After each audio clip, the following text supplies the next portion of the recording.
Hello friends, कैसे हैं। मैं हूं मीना। हमारे यूट्यूब चैनल पे आप सभी का स्वागत है। आज मैं जो सावन में कांवर लेके जाते हैं उसके ऊपर बहुत ही प्यारा गीत सुनाने जा रही हूं।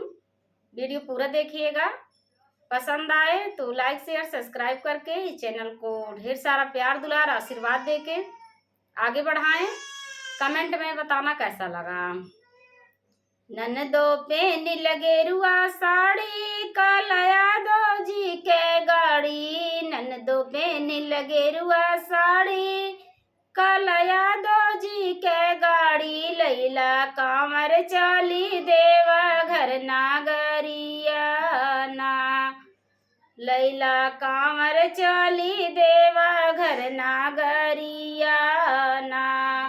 भैया है हमरो फौजी का उमंग बेऊ हमारी भौजी। भैया है हमरो फौजी का उमंग बेऊ हमारी भौजी। का उमंग बेऊ जाई देवा घर नागरिया ना।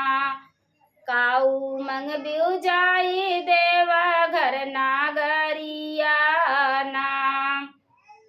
चम चम चम के सिनुरा मांग बानल रहे हमर सुहाग। चम चम चम के सिनुरा मांग बानल रहे हमर सुहाग। हमरो ललना खेल हमारी आचरिया ना।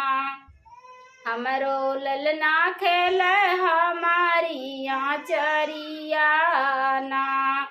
काऊ मंग बेऊ हमा जाई भौजी दे तू ना बतलाई। काऊ मंग बेऊ हमा जाई भौजी दे तू ना बतलाई। काऊ मंग बे जाई भोले के सारानिया ना। काऊ मंग बे जाई भोले के सारानिया ना।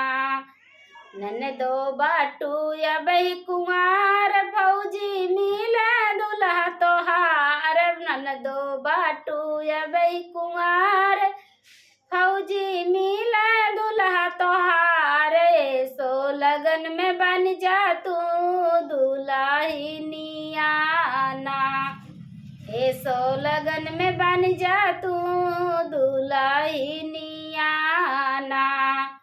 ननदो पे लगे रुआ साड़ी कैलया दो जी के गाड़ी। ननदो पे लगे रुआ साड़ी कैलया दो जी के गाड़ी। लैला कांवर चली देवा घर नागरिया ना।